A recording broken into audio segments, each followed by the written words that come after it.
Ladies and gentlemen, distinguished guests, including the Consul General of the Republic of Poland, Dr. Monika Kończyk.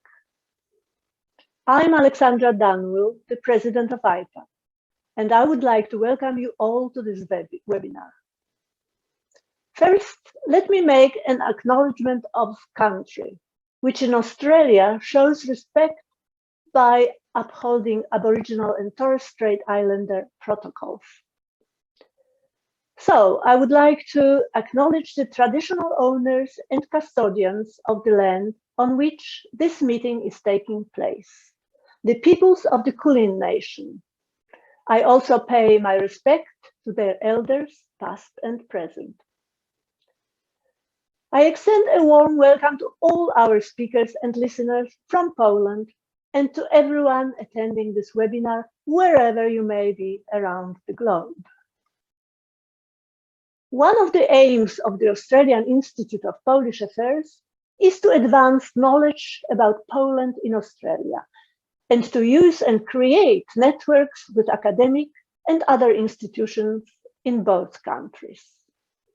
On this occasion, I want to acknowledge the encouragement and support we have had for this event from the University of Melbourne, especially the Australian Institute of Art History and the Centre of Visual Art there. We also thank most warmly our colleagues from Poland and the institutions for which they work for so readily agreeing to speak to us. Without your interest and support, this event would simply not have happened. Russia's invasion of Ukraine has had far-reaching global effects, but the countries close to Ukraine's borders have been affected in particularly direct ways, and none more so than Poland. Today, we will hear about some of the ways that Polish museum workers and others have been assisting their Ukrainian counterparts during this terrible war. The meeting will be chaired by Irena Zdanowicz, who together with Joanna Lang is a convener of this webinar. I want to thank Irena and Joanna for the enormous effort in organizing this event. Thank you both. I now invite Irena Zdanowicz, chair of this webinar, to speak. Over to you, Irena. Thank you, Alex. As chairperson of this online seminar, I too would like first to acknowledge the traditional owners and custodians of the land on which this meeting is taking place, the peoples of the Kulin Nation, and I pay my respects to their elders, past and present. A very warm welcome to everyone attending this meeting, and a special welcome to our Polish speakers, Professor Dorota Folga-Januszewska, Dr. Piotr Rypson, Dr. Paweł Ukielski, and a fourth person who we expect to appear at any moment, Mr. Michał Krasucki, who has had some difficulty in connecting with us. I would also like to acknowledge the presence in the audience of Dr. Bernice Murphy, a distinguished former chair of ICOM's Ethics Committee. I'd like to outline very briefly how the meeting will proceed and then give a short introduction to the subject of today's webinar. Each of our four speakers will be speaking for around 15 minutes. Hello, Michał Krasucki. Well, hello. Hello, everyone. Hello. Each of our four speakers will be speaking for around 15 minutes, and we won't be asking questions after each talk, but will instead listen to all the talks before proceeding to question time. As you listen to the speakers and as questions occur to you, would you please send them to the Q&A box. Just before question time, I will introduce the Polish Consul General in Australia, Dr. Kończyk, to speak to us briefly. The invasion of Ukraine by Russia on the 24th of February this year drew an instant and galvanizing response from countries the world over. The immediate concern was for refugees who flooded across the borders, mainly to Poland.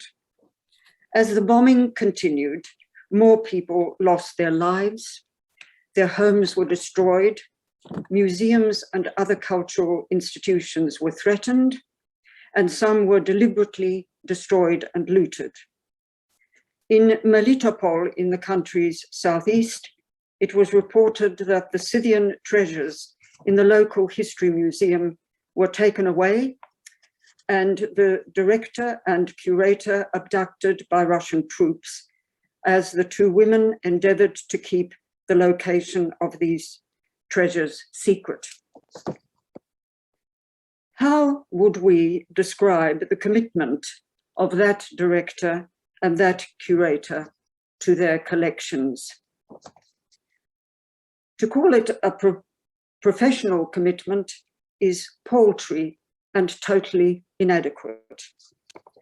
Their commitment was acted out on a different moral and ethical plane in circumstances that we hope never to experience.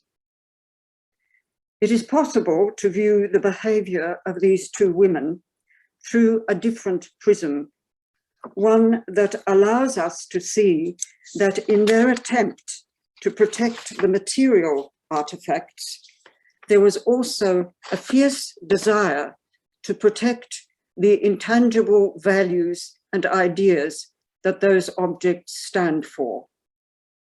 One of these ideas we might call a collective cultural identity. That is also why it is so important that the cultural heritage in Ukraine, in all its variety and breadth, be saved. The heaviest burden in doing this falls on Ukraine and its people, especially its professionals who are working ceaselessly. However, Ukraine is being helped by its neighbors near and far, and we are about to hear of the tremendous efforts to assist the country that are coming from Poland. Let us now turn to our speakers. Our first speaker is Professor Dorota Folga-Januszewska, and her talk will differ somewhat from the three others, as it will be concerned more with ideas and codes of conduct. Dorota is a leading Polish historian, curator, and critic, professor at the School of Fine Arts in Warsaw, Akademia Sztuk Pięknych, and the deputy director of the museum in Wilanów, the Baroque palace of King John III Sobieski in Warsaw. Professor Folga-Januszewska is deeply engaged internationally in discussions around the preservation of cultural heritage. Her talk is entitled The Ethical Metrics of Museums in Time of Conflict, and we might bear in mind the ideas that she articulates as we listen to the three talks that follow hers, and that will be oriented in a much more practical direction.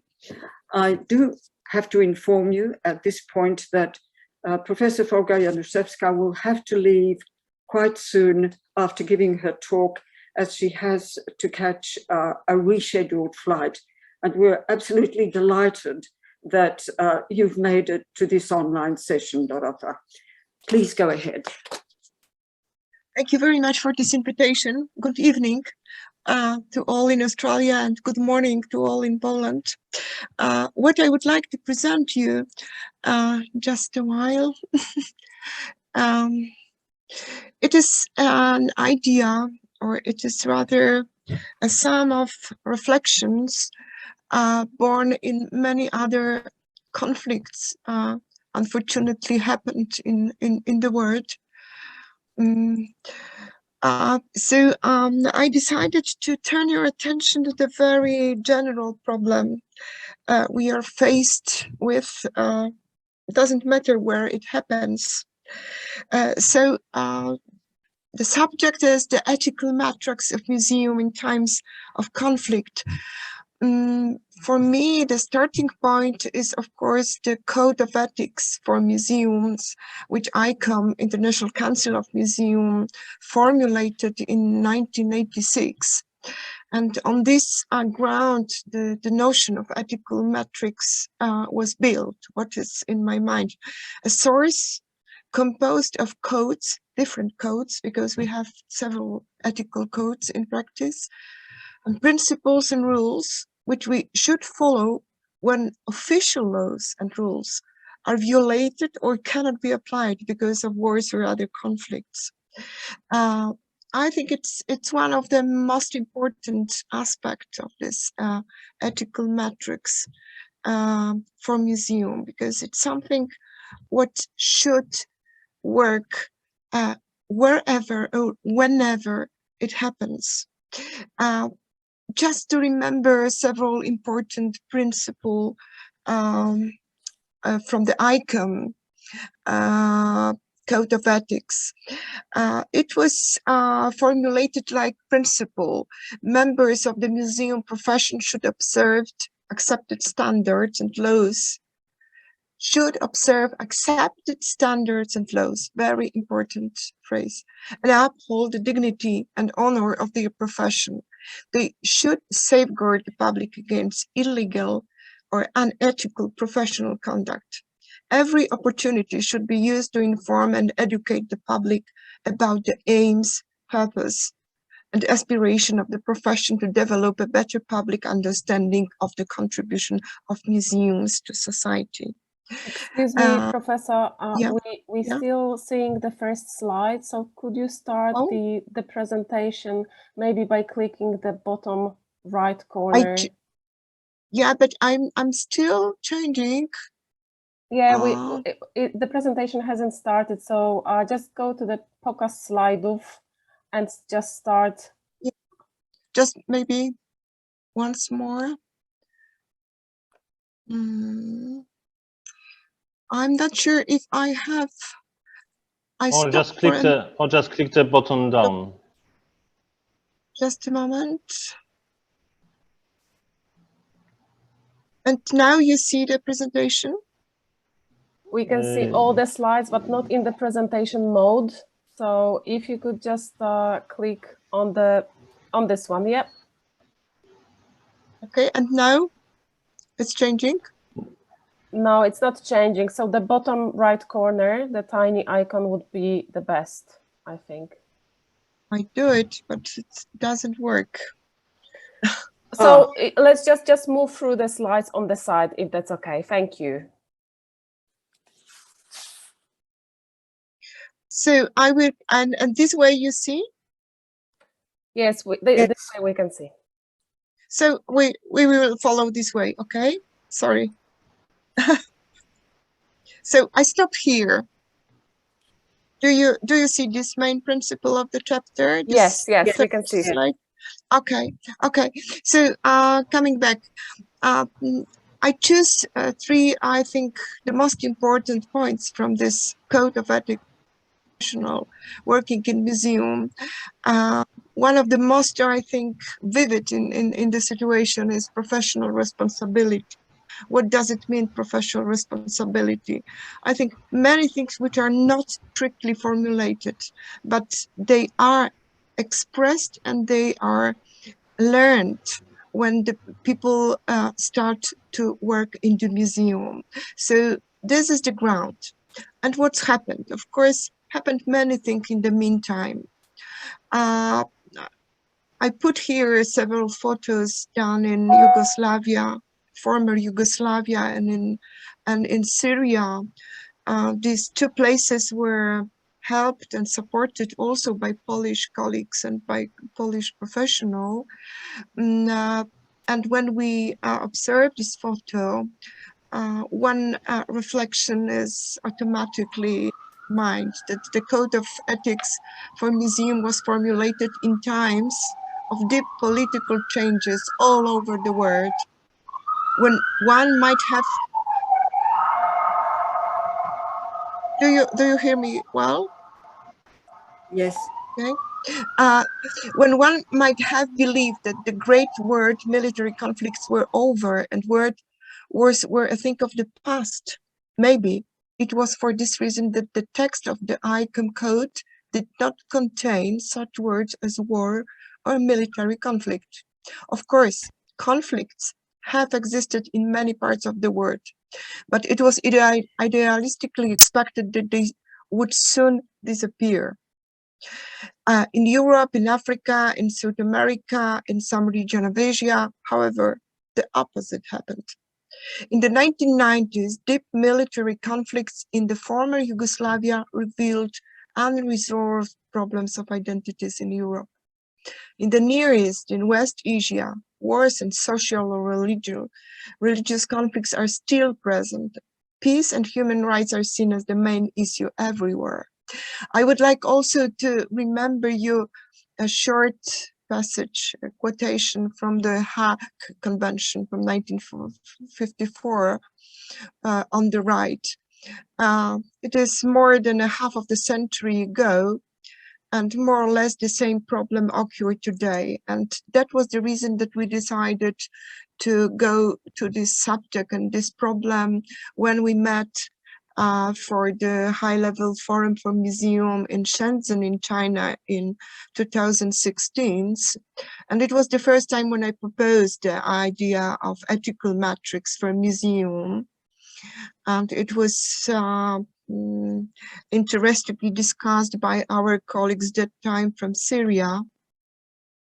I remember also this kind of discussion in Yugoslavia. I was in Mostar and in Srebrenica in 1990s, and it was more or less the same level of let's say, mixture of problems we have nowadays in Ukraine.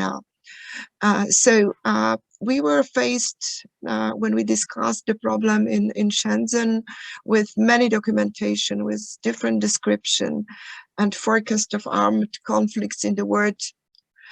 And practically for the next decade, what was planned, it happened. Unfortunately, most expected conflicts were really realized, and I must say that our colleague, Professor Mamoun Abdul Karim, one of the archaeologists from Syria, just said in Shenzhen in 2016 that you will be the next on this way of destroying heritage. That's the source that I think that ethics, in this very, very wide meaning, is something above temporary and local law, and usually is the result of education, of awareness, of professionalism, and the so-called economy of artfulness. This notion of economy of artfulness have been discussing many times in Shenzhen.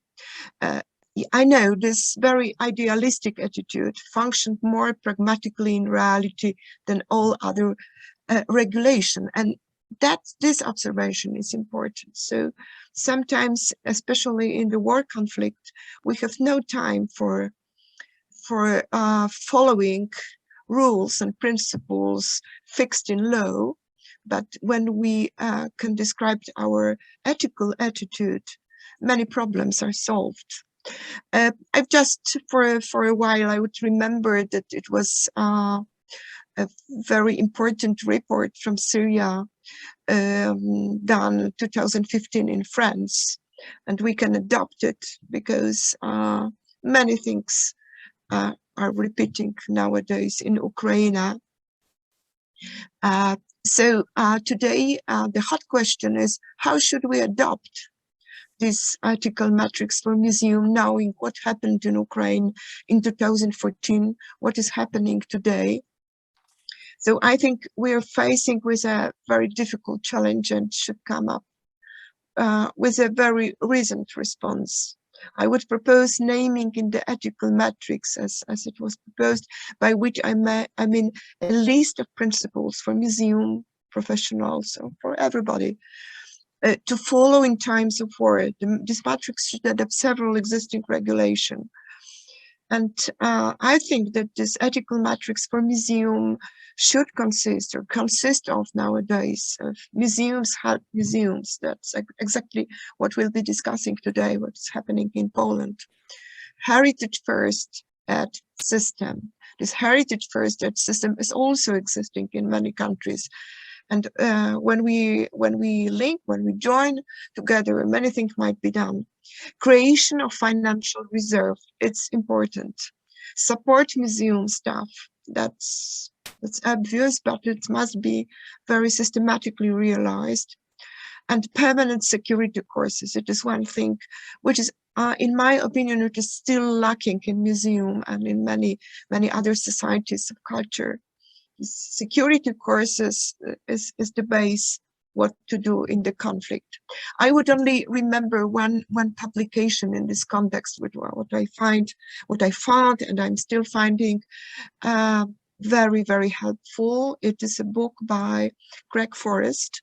It's Australian. He's teaching in Queensland in Australia, and it is a kind of a guide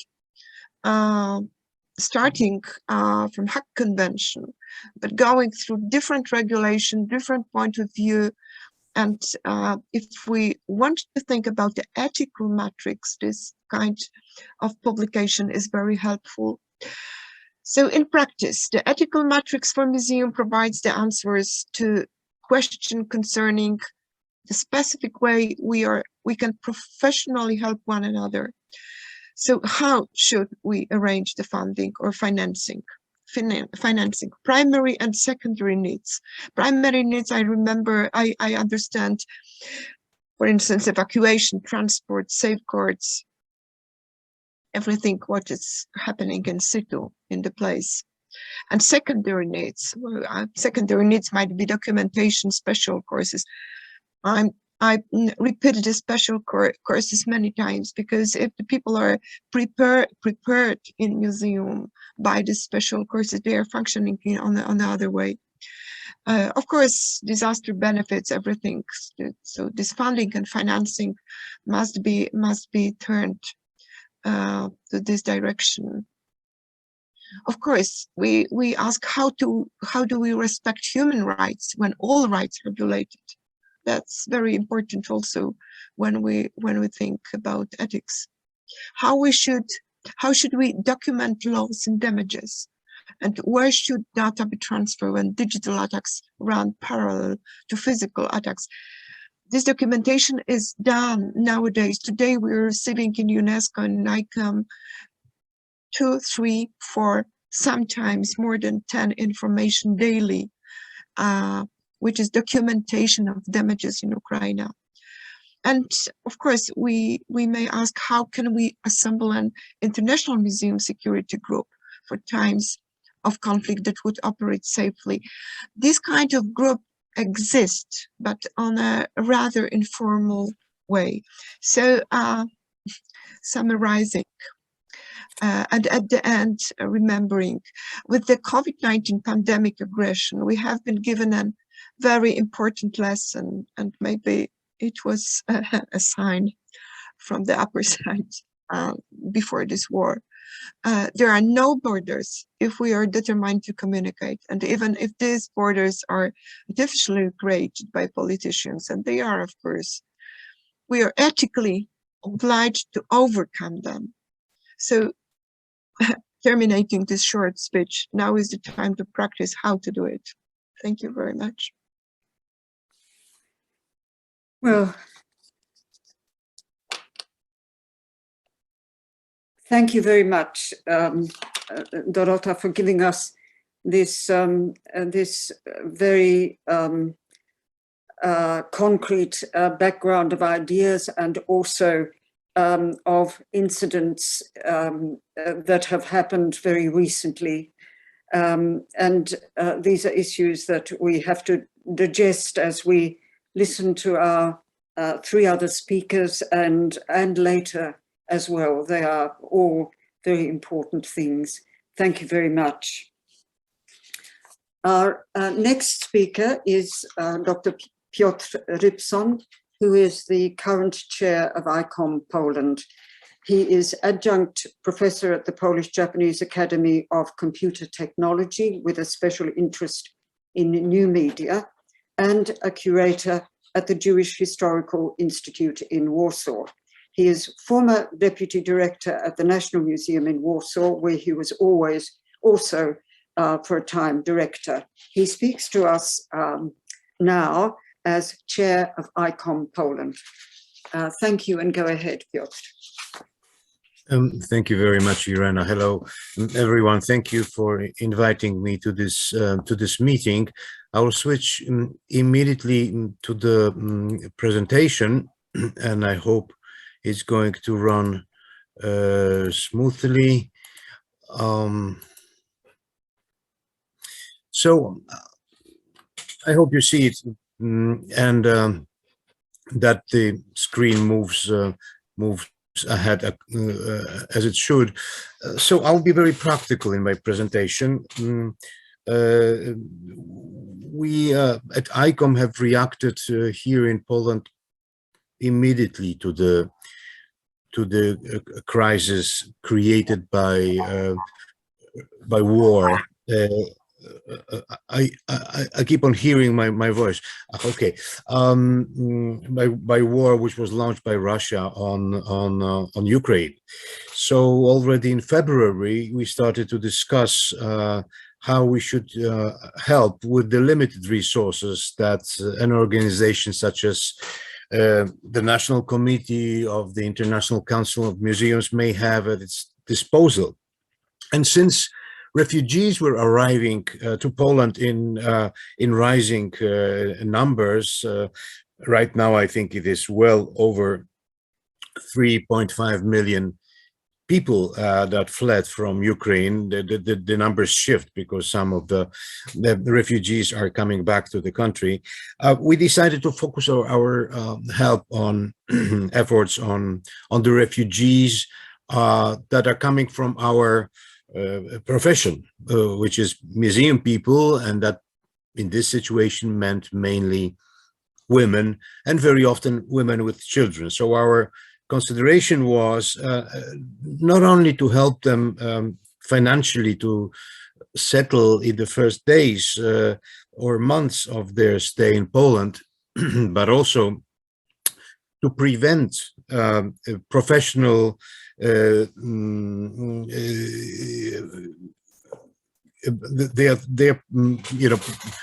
to try to help them to stay in their profession and not pick up any menial jobs which they would have to very often coming to a new country without resources.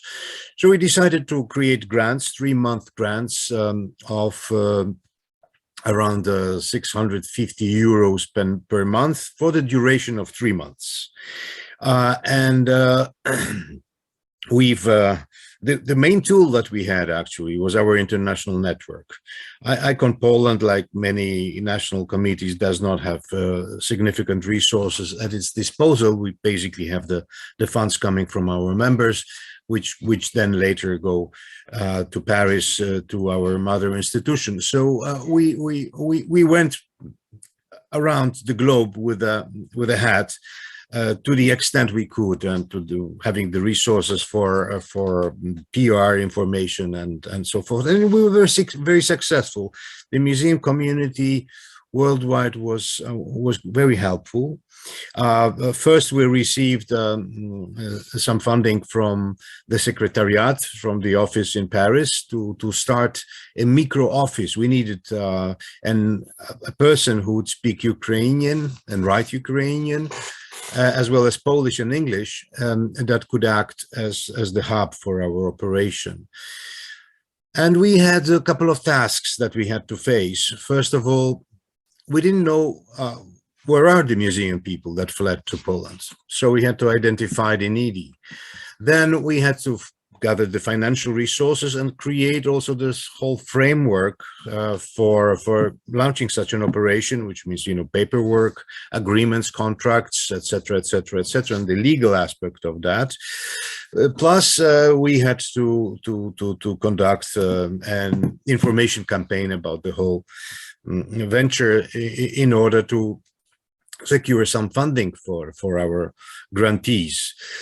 And as a result, we also started to function, especially in the first months, in March and April, up to May perhaps, as an information hub for our Western colleagues, since Poland is the border country to the Ukraine with the longest border of all the neighbors.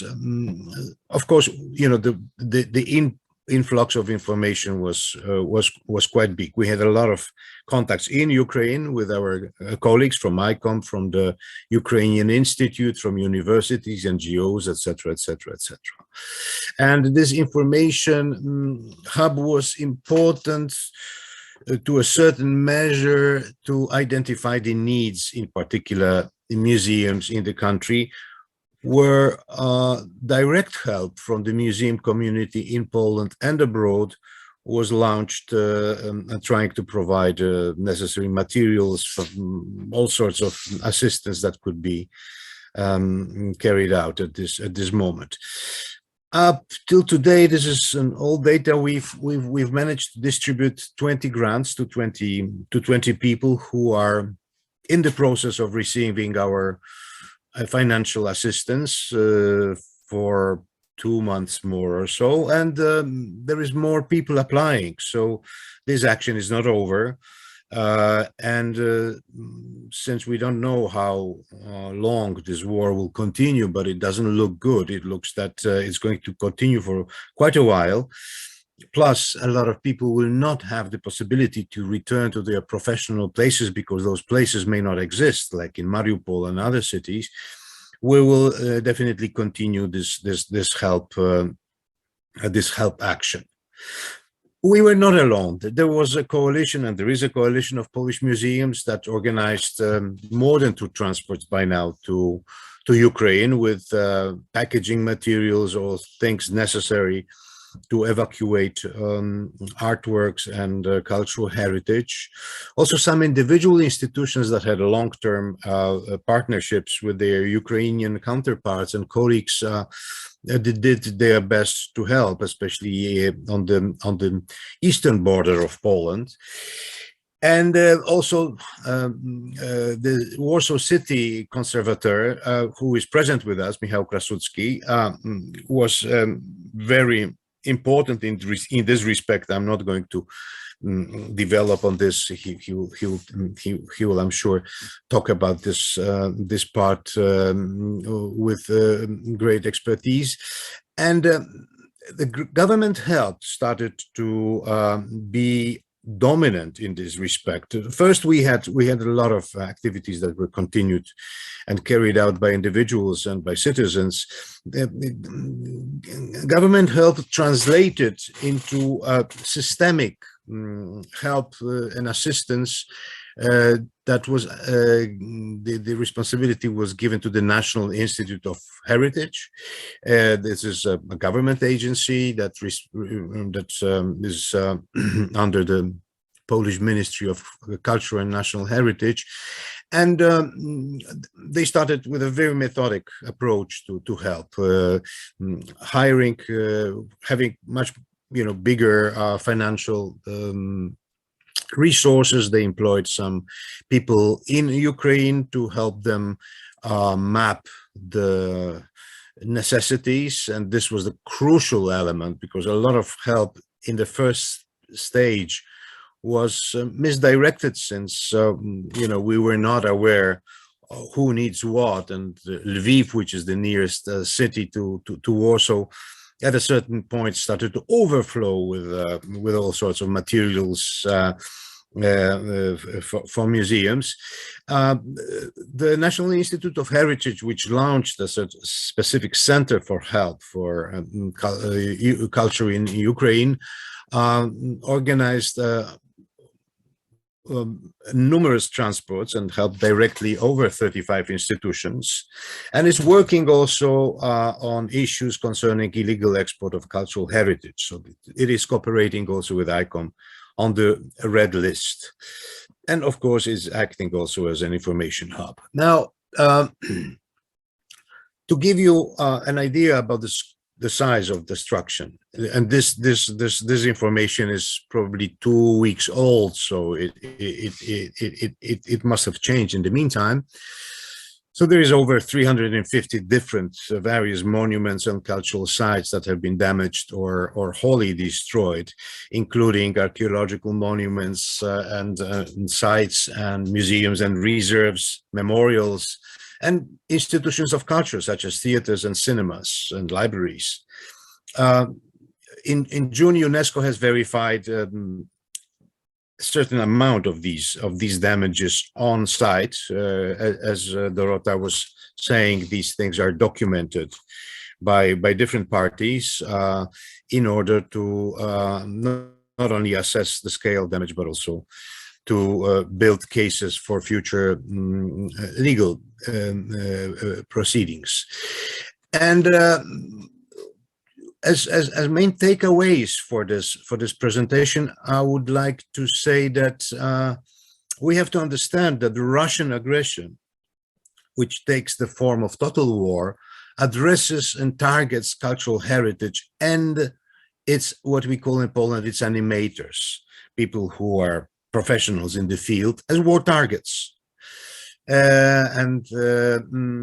Thus continuous help is and will be absolutely necessary, and the needs will be changing in time, and good reconnaissance of these needs is really crucial. The situation is very dynamic.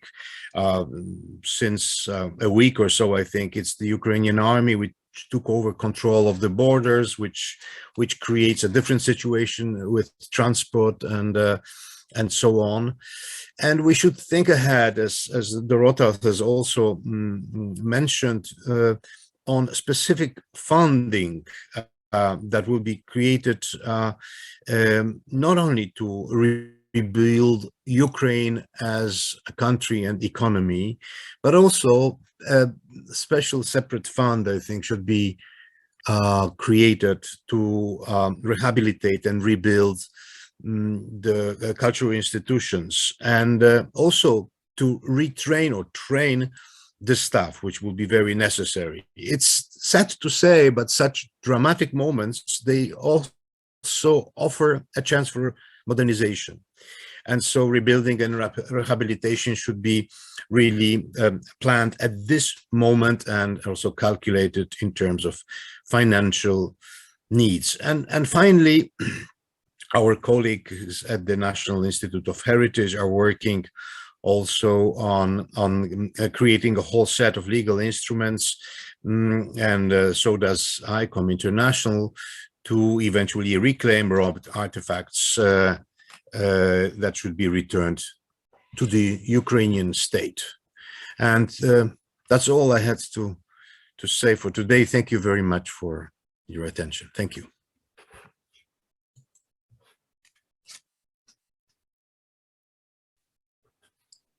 Thank you very much, Piotr. That was a very good overview of the situation.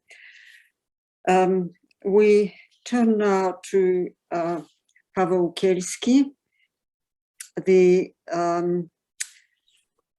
Deputy Director of the Warsaw Rising Museum, the Muzeum Powstania Warszawskiego. He is by profession a historian. The Warsaw Rising Museum is a museum of history. It commemorates and documents the uprising in Warsaw against the German occupiers that took place in August and September 1944. The uprising was defeated, after which most of the ancient city was destroyed systematically, building by building. Although the uprising was one of the most important events in Polish history, its significance was downplayed by the communist governments, and the museum was not opened until 2004 on the 60th anniversary of the uprising. So it's a new institution, but very important institution in Warsaw. Please go ahead, Paweł. Thank you very much for the invitation, and hello everyone. I will share my also presentation here. Okay. Yes, I'm a representative of the Warsaw Rising Museum, which initiated creation of Committee for Ukrainian Museums. And I will start with a brief explanation why Warsaw Rising Museum thought about creation of such a committee. Short background: as Irena already mentioned, Warsaw was totally destroyed during and after the Warsaw Rising. Adolf Hitler, together with Himmler, ordered to kill all the inhabitants of Warsaw and to destroy the whole city after they got the information that the Warsaw Rising began. And I can present one photograph of the destroyed city, but what was very important was also destruction of the cultural heritage of Warsaw. They devoted a lot of power to destroy not only buildings, not only monuments, but also documents, books, etc., etc. We have here a photograph of ashes of one of the most important collections from National Library, burned by purpose, on purpose by Germans in 1944.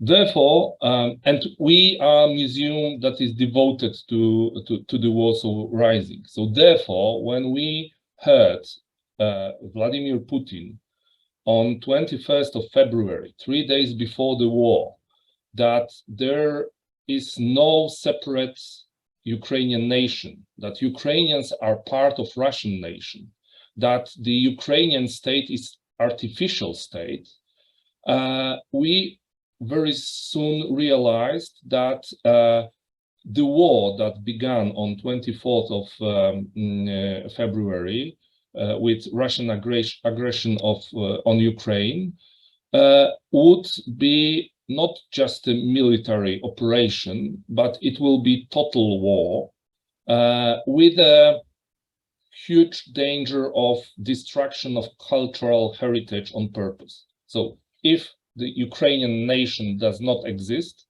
it should be proven. So there should be no cultural heritage.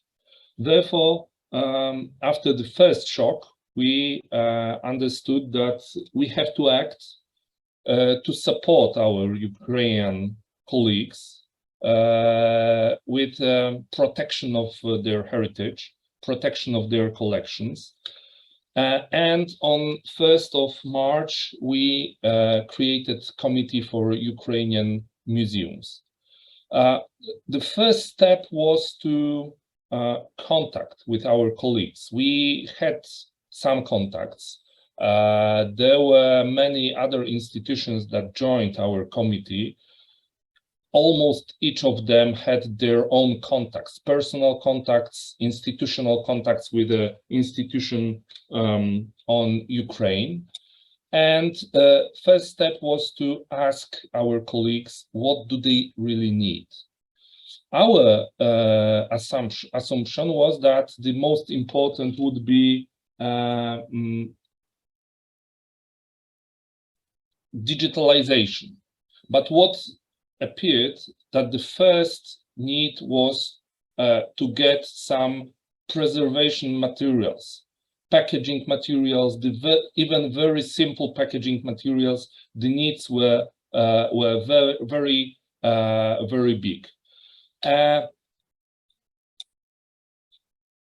Later on, after the first shock was overcame, they also began to talk with us that yes, more sophisticated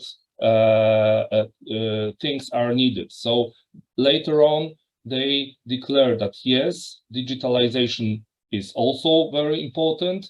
We were trying to convince them that it is important not only to preserve, but also to digitalize the catalogs, the registers, because after the war, if some destruction is done, if some robbery is done, there is need to have documentation of what has been done. Our committee works now for 4 months. We have more than 180 Ukrainian institutions, mostly museums, in contact in our secretariat. Our secretariat is in Warsaw Rising Museum. We have 2 persons specially devoted to that purpose. More than 80 Ukrainian museums already have received support.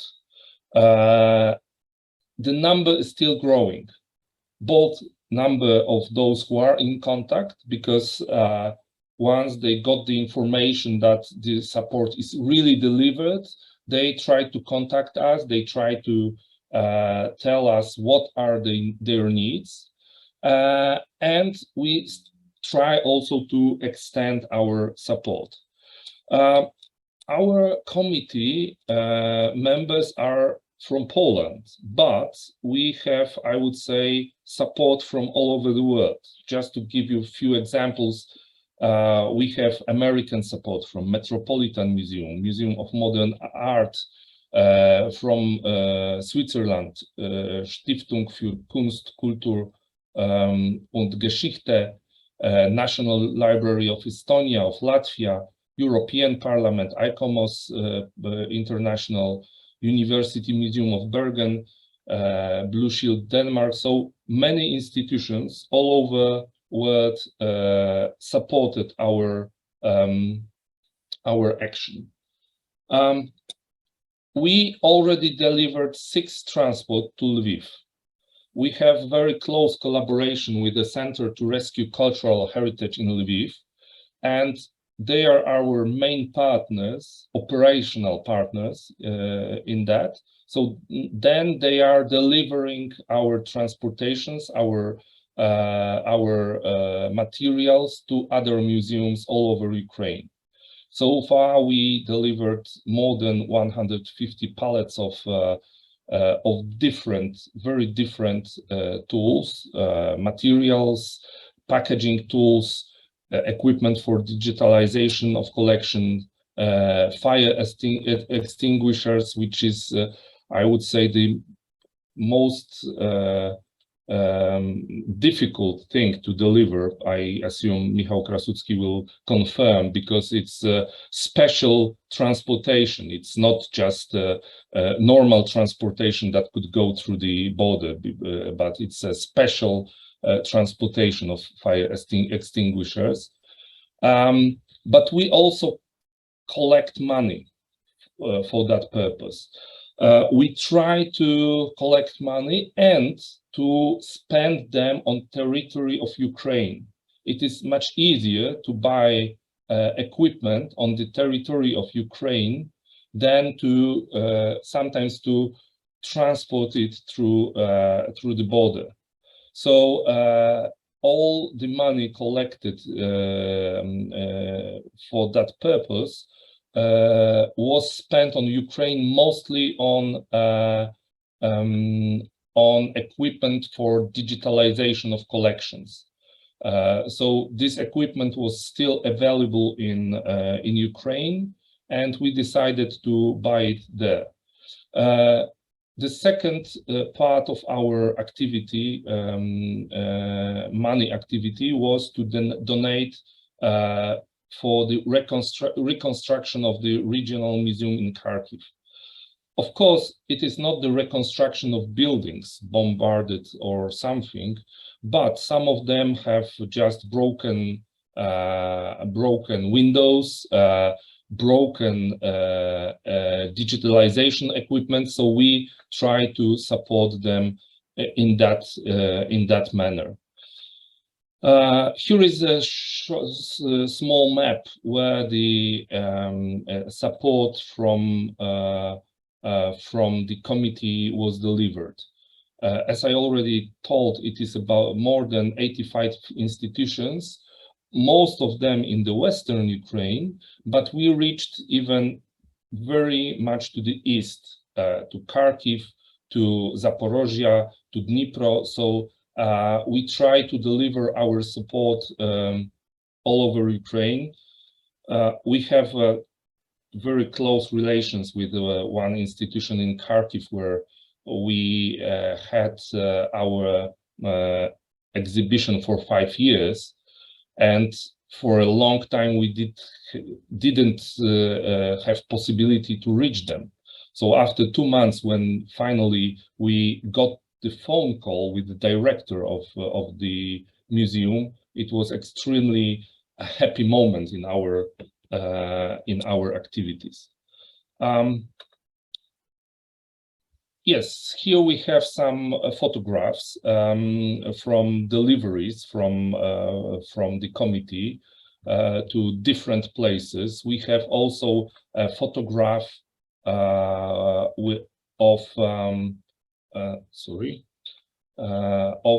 already functioning digitalization equipment. So it is not only delivered, but it already works, which is very, very important for us, that the support is really helpful and useful. We try to inform about our activities as broad as possible, because what is the most important is to get support from all over the world, from many people, from many institutions, individuals, because exactly as Piotr said, the problem is that our institutions are not strong enough and have very often no possibilities to deliver enough support for our Ukrainian partners. What we plan for the future, of course, further support in meeting material needs, in conservation and safeguarding, but also with digitalization, to continue the fundraising and maybe extinguish it to collect funds for the reconstruction, not only for the immediate support, but also to the support for the future. So what we really need is call for sponsors for that purpose. And our newest activity, which was signalized by our Ukrainian partners that they really need it, sharing knowledge and good practice. As Piotr already said, what is really need, or it is also a challenge, but also possibility for the future, is the modernization of Ukrainian museums. So they asked us during numerous talks that they would like to learn. And I can tell that just 2 weeks ago, I've been a panelist on the museological panel organized by Ukrainian museologists. It was organized in Zaporozhye, so 15 kilometers from the front line, maybe 20. And they were, on the one hand, yes, they were sharing their experience, how to function during the war, but also they were very interested to learn how to reconstruct in the future to be more modern than they were before the war. So we started to organize, to prepare short films with sharing our knowledge, good practice. Other museums from our committee declared that they would prepare also such films. The first were about the conservation practices. What are our challenges for the future? Difficult situation in the logistics market. Of course, the fire extinguishers are the most difficult, but the difficulty is more common. The border is now very crowded. different transportations are being done, and of course, support for museums is not the primary necessity. So this is really hard to find transportation companies that would deliver our transportations. We try to overcome it, but it is much more difficult than 3 months ago. Second thing is declining interest of news on the war in Ukraine. It is obvious. So in the very beginning, it was a very hot topic. Now it is not that much hot all over the world. So social disengagement, fewer reports, etc., etc., which results in reduced motivation among partners and sponsors, because topic is not that hot, so it is less interest in supporting institutions in Ukraine, in that context, Ukrainian museums. So what is our biggest challenge is to keep the interest, to make people donate. We have 3 accounts in euro, in US dollars, and Polish zloty. We try to encourage donators, but also we try to encourage different institutions to deliver materials. Sometimes it is much easier to get money and to buy some goods on Ukrainian even market, but sometimes we got materials, and then our task is to deliver it to the Ukraine. So all the contact details, I encourage everyone who is listening now to contact us if anyone would like to support our activities. You are welcomed. We are open for any kind of cooperation. Thank you very much for your attention.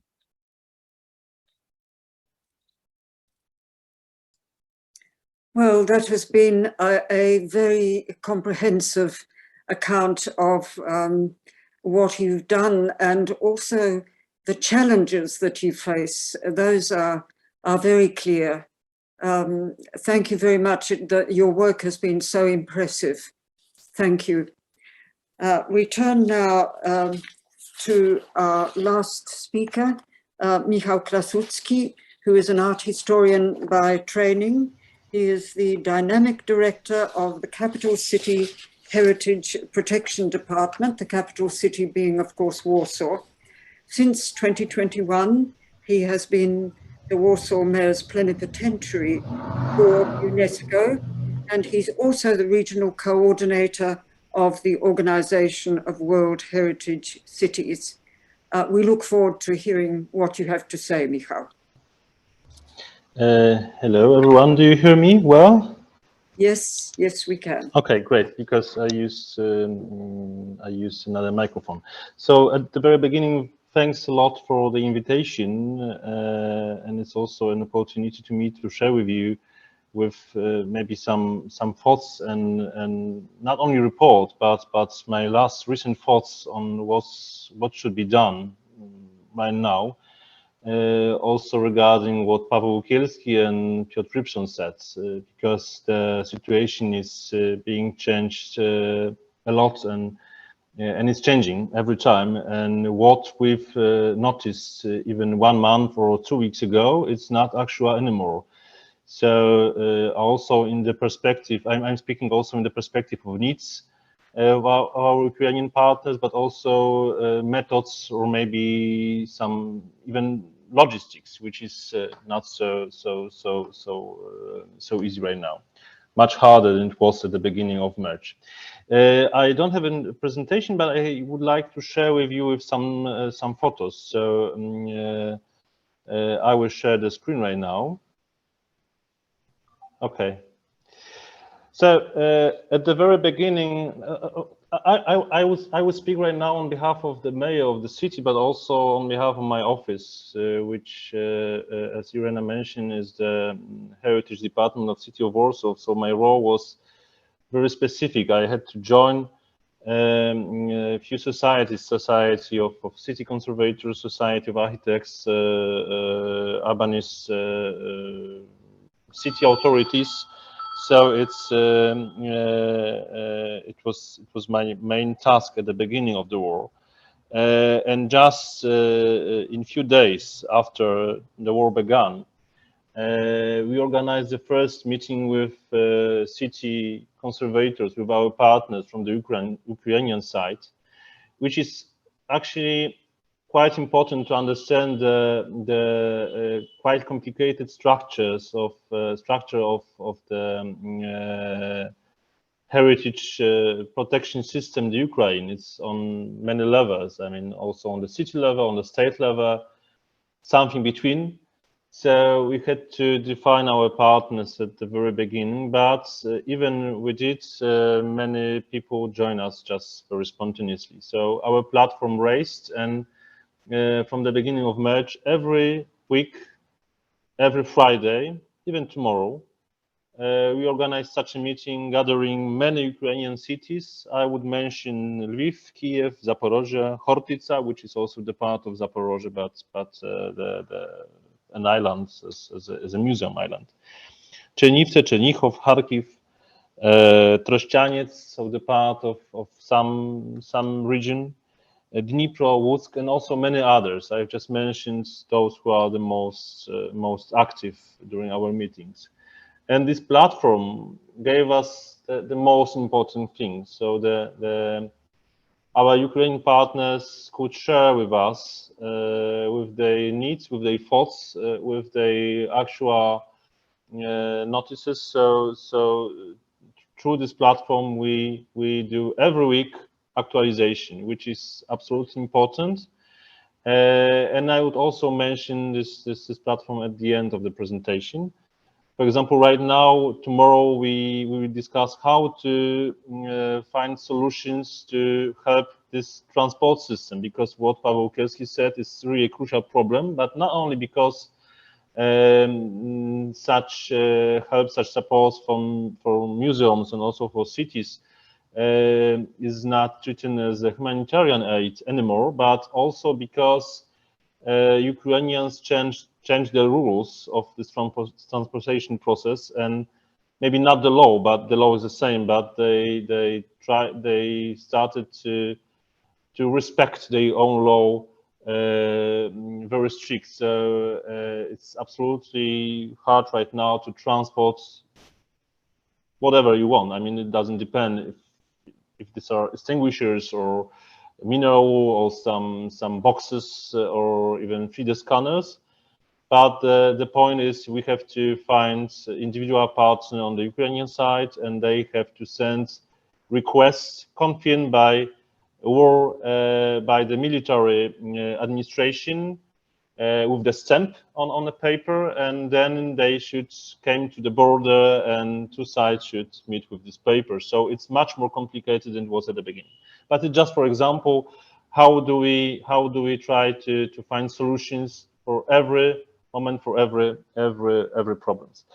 So at the very beginning, we've also organized some collection of materials to protect heritage, protect historical monuments. This collection was made by Polish city conservators, but also together with the National Institute of Heritage and with Foundation of Ukrainian Heritage. We've collected more than 6 or 7 wagons of carriages of such a support, so more than 7 transports, mostly mineral wool, extinguishers, computers also to support our Ukrainian colleagues, some boxes to preserve museum collections. So many stuffs.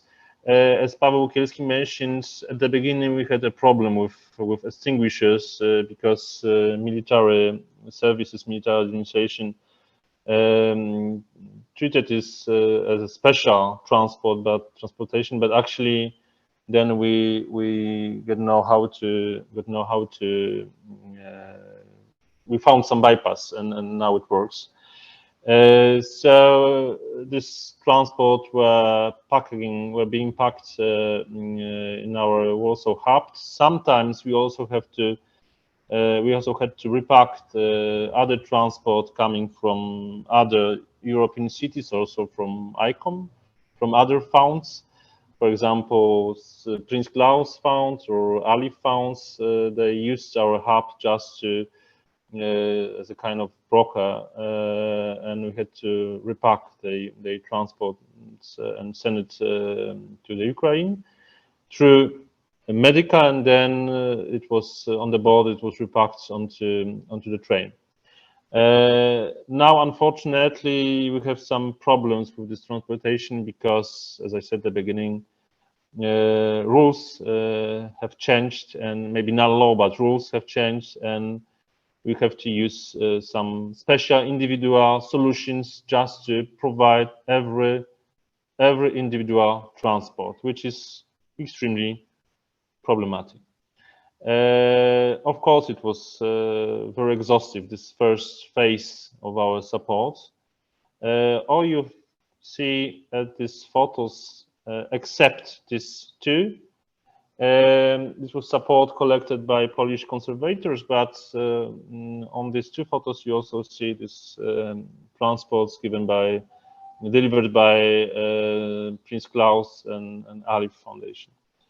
And what is crucial, that we've noticed that our Ukrainian colleagues, mostly in Lviv, but then in Kiev and even in Kharkiv, because we found some ways how to transport it even longer to the East Ukraine.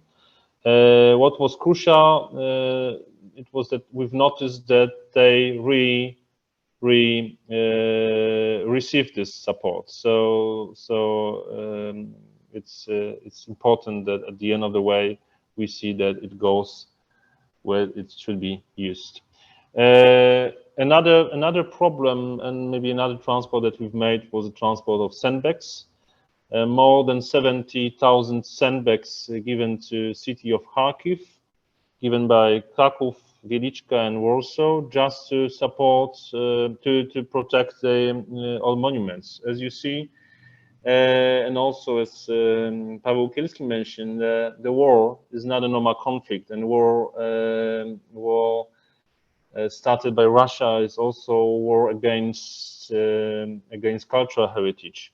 So they've started to attack monuments because monuments play a symbolic role to Ukrainians, to city inhabitants. So it was absolutely crucial to make such a construction and to protect this monuments, which also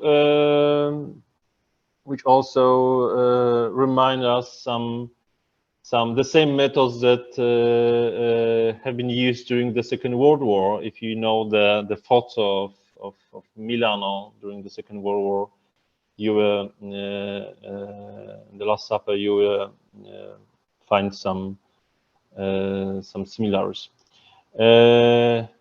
These are some photos given by Ukrainian partners.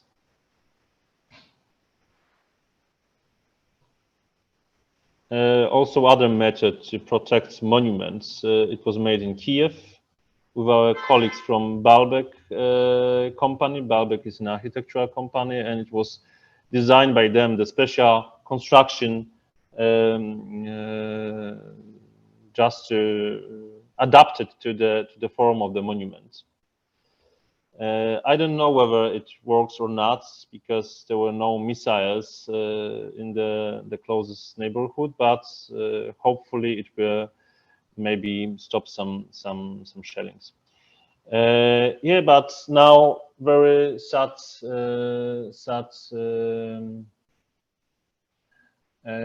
experience in Kharkiv, which showed us that there are no sandbags and no constructions and no extinguishers and no mineral wool could stop missiles. I'm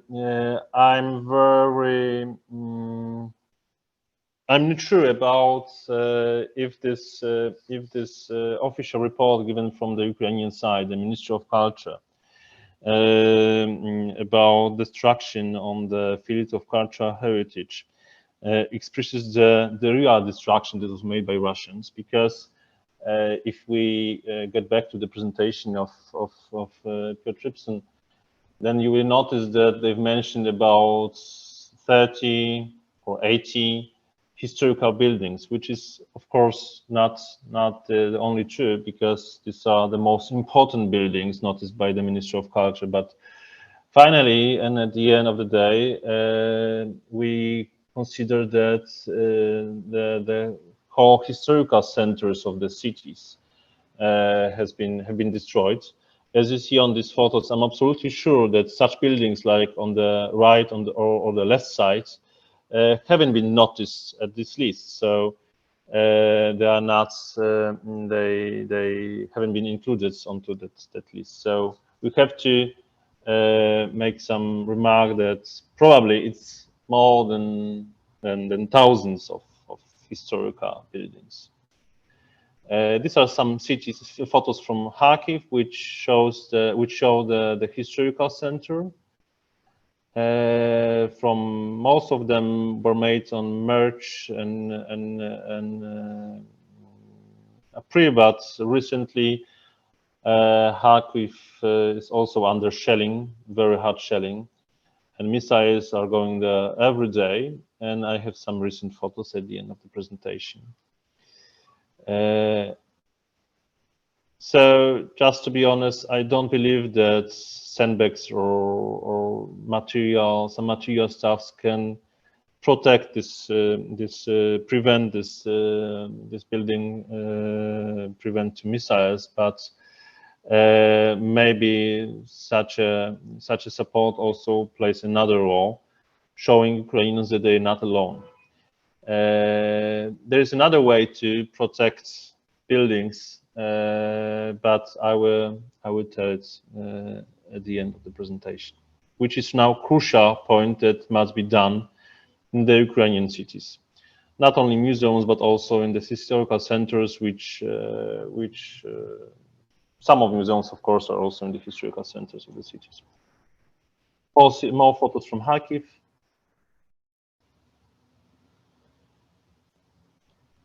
Some of the streets has been destroyed, absolutely 100%, more than 100%, so everything must be rebuilt. The question is how, in which way, maybe in which style, maybe if, another question is if everything should be rebuilt, because maybe we should leave some symbols of this, some relics of this war as symbols that will commemorate the tragedy.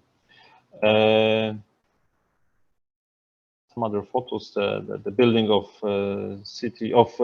region administration in Kharkiv, which is quite important because it stays close just to the main square, Płoczek Swobody, the Freedom Square, and it was a square made in the beginning of 30s. By this square is also the building of Gazprom, and few years ago, the square and the building of Gazprom was signed on the tentative UNESCO list. So it's now we are trying to prepare an application to inscript this square and the Gazprom building at the UNESCO list, which is also some kind of symbolic support. So, for example, this building was made in the beginning of 20th century, so in the secessionist time, but it also hasn't been mentioned on this Ministry of Culture list from the Ukrainian side. The library in Chernihiv, one of the most popular photos that some time became even a viral, that was has been shared by many people on Facebook, on Instagram. but it also shows the tragedy of the city, of the historical center of Chernihiv, which also is on the tentative list of UNESCO and also should be enlisted by now. Such buildings in such a condition couldn't be rebuilt. I mean, couldn't be renovated, must be rebuilt, and this is the only way to restore them. And the only way to react in such a situation is through the scanning. And what we should do right now, and this is what we've also discussed with our Ukrainian colleagues during this every week's meetings, is that the most of our efforts right now we focus on 3D scanning, on documentation of destruction, but also documentation of those buildings that still exist in a good condition, especially buildings with historical importance, with symbolic role, but also the buildings that might be attacked at the very beginning, as a first aim of Russian missiles in some region, because of, I don't know, geography or a neighborhood of military administration, because such buildings are the first aim of these attacks. So 3D scanning, then documentation of destruction, which is being made by our Ukrainian colleagues. This is one of the Chernihiv monuments that has been destroyed in the beginning of March. It's not very historic. I mean, it's not very old, and maybe not very important in the point of view of artistic role, but it plays a symbolic role to them, which is also very important to inhabitants. Excuse me, Michał. Yeah, I will go to the end. Yes. Yeah, another initiative that we've made, expanding our platform also to other cities, is that we've also invited OWHC, so Organization World Heritage Cities, to join us with this efforts. Warsaw is a leader of OWHC secretariats on the East Europe, and we've also organized a fund dedicated to support Ukrainian cities on the field of protection, but also on the field of revitalization and reconstruction after the war, which might be helpful also in the reconstruction after. Now we are preparing, these are recent photos from Kharkiv, just from the last week. Our Ukrainian colleagues are trying to preserve some details, architectural details, just to use them in the revitalization process at the end. And then OWHC also focused on helping Ukrainian cities into this UNESCO applications. We help right now to prepare such an application to Kharkiv, Chernihiv, and Odessa, of course, together with the Ministry of Culture from Ukraine, because this is the site of UNESCO convention. And all these efforts we do under one name, Dom Odbudowy Ukrainy, which started yesterday. And in this Dom Odbudowy Ukrainy, Dom of Reconstruction of Ukraine, we also try to find with Ukrainian initiatives, with many NGOs, with many architects, how to rebuild Ukrainian cities after the war, which is also crucial for them, because they have to see the light at the end of this tunnel, that there is a sense of the war and of our support. Thank you. Sorry for the time. Well, thank you all for an extremely informative overview of the situation that both you're facing, and more importantly, what is being faced by the Ukrainian people and those especially who are wanting to protect their heritage. It is a very salutary and not altogether a pleasant, well, it's a deeply troubling account of a situation in extremis that is continuing and that we simply don't know how or when it will end. Thank you. And I'll first hand over to Joanna to give the formal vote of thanks to all the speakers. Thank you, Joanna. Okay. Thank you for this opportunity. And thank you so much for agreeing so spontaneously to present to us here in Australia this timely account of what's happening right now in Ukraine, just on our eastern borders, and what you are doing to help our Ukrainian neighbors. Thank you for sharing with us your recent experiences.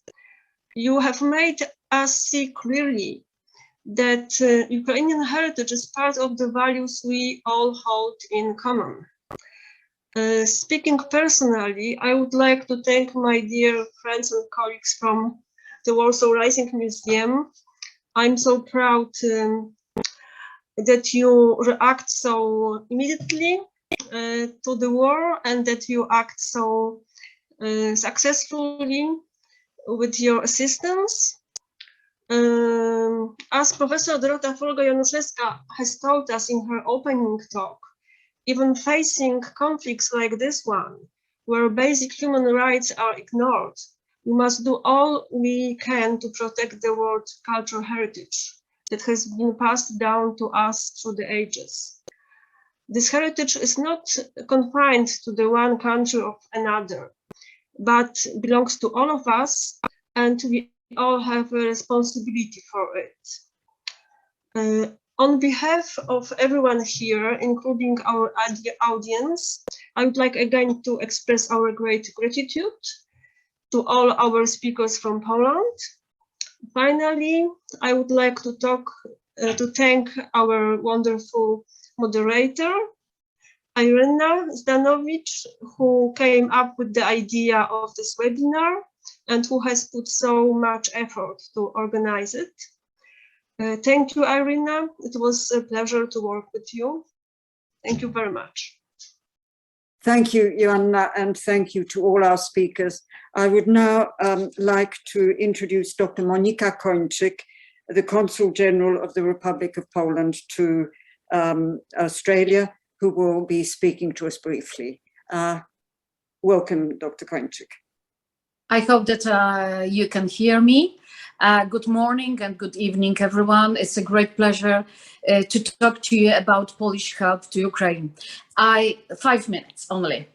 The Polish government, Polish institutions and organizations, and also ordinary Polish people help Ukraine at many levels. We provide a humanitarian, diplomatic, political, and military assistance. We cannot forget that more than 4,600,000 people, refugees, have entered Poland since the Russian invasion and either have found a place to stay in Poland or have traveled on through Poland to other countries. I would like to present only some examples of the governmental support for Ukraine at the cultural heritage area. On February 23rd, the day before the invasion of Ukraine by the Russian Federation, a special team was appointed at the Polish Ministry of Culture and Heritage, National Heritage, to coordinate all aid activities for Ukraine. The Culture Assistance Center, established as a National Heritage Institute, is an operational center with specially appointed team for helping Ukraine in the field of culture. The center coordinates domestic and foreign initiatives to save Ukrainians' culture resources. It cooperates with the national cultural institutions, museums, state archives, and libraries, including the National Institute of Polish Cultural Heritage Abroad, Polonika, the National Institute of Sobieski, the Cultural Heritage Foundation, the Polish National Foundation, the government as Agency for Strategic Resources, monument conservators, and other institutions.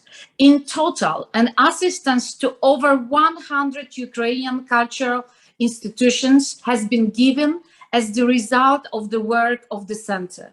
So far, several dozen transports with materials for securing archival materials and monuments have been sent to Ukraine.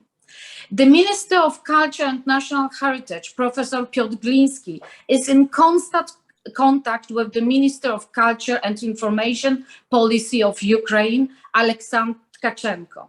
One of the key issues for Ukraine is to block the broadcasting of Russian propaganda media. In the view of the war crimes committed by Russia in Ukraine, the minister, Professor Gliński, recommended the cultural institutions refrain from any cooperation with representatives of the world of culture, the Russian Federation, and from presenting works of Russian culture and Russian artists. On his initiative, the Minister of Culture of 8 European countries, Poland, Lithuania, Latvia, Estonia, Slovakia, the Czech Republic, Slovenia, and Romania, adopted a joint position in which they called for Russia to be covered by full sanctions in the area of culture. In May, at the ministerial level, the first meeting of the Polish, Ukrainian, Lithuanian working group for the digitalization of cultural heritage in Ukraine was held. The Polish government declared that there would be a fund of €1 million allocated from the state. The fund is to support the digitalization of cultural heritage objects in Ukraine and the creation of digital platform for their archiving, protection, development, distribution, and popularization. At the beginning of June, Minister Gliński asked the Minister of Culture and Information Policy of Ukraine, Alexander Tkachenko, to provide information on documented robberies of Ukrainian cultural goods, including the robberies of museum collections carried out by the armed forces of the Ukrainian aggressor. I would like to point out that we can observe constant multi-dimensional support offered by cultural institutions like state archives, libraries, theaters, and museums. There is a specific help focusing on human resources. For example, Ukrainian artists, museologists residing in Poland can find a job or place to stay.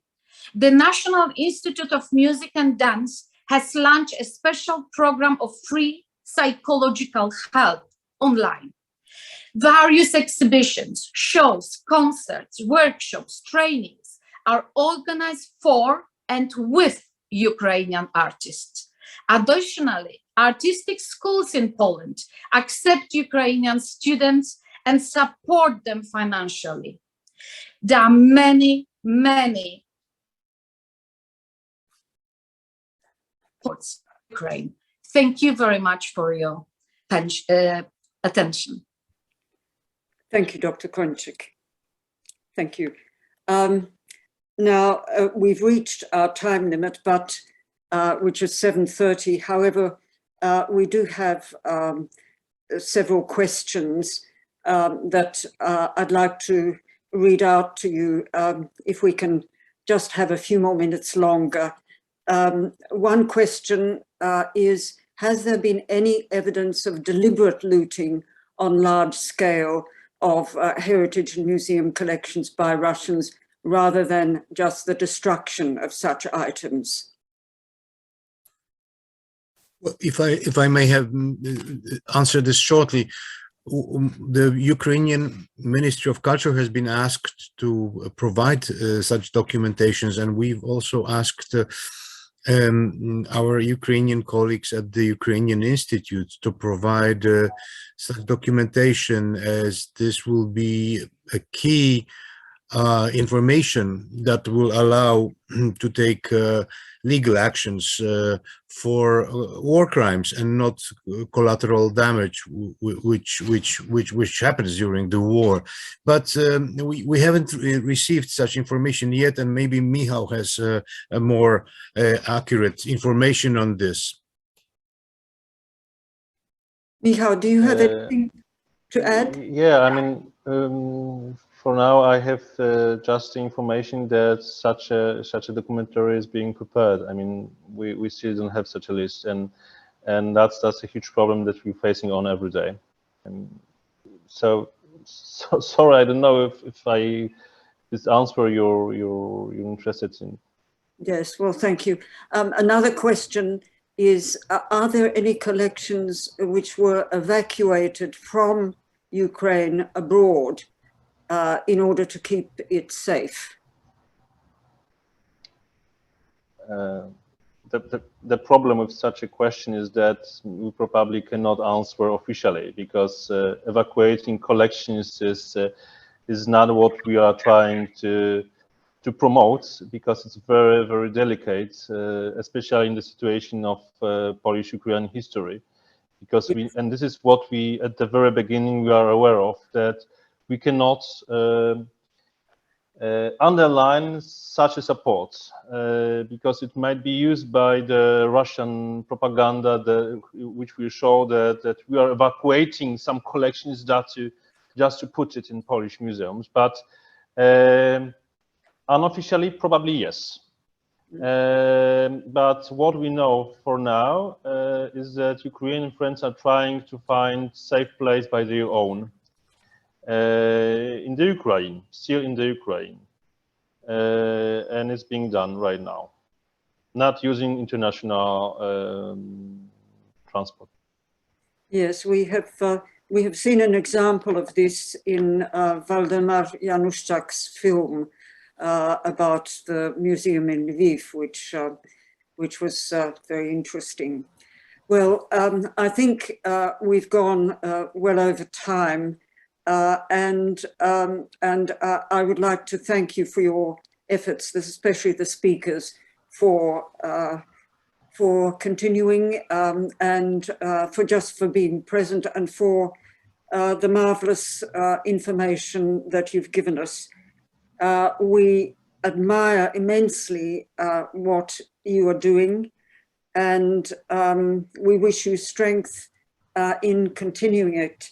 The situation is inherently unstable and inherently difficult to predict. But what you have done so far shows the way into the future as well. You are reactive, you are changing as the situation changes, and we are deeply grateful to you for that. And I know from my colleagues all over the world that your efforts are being greatly admired.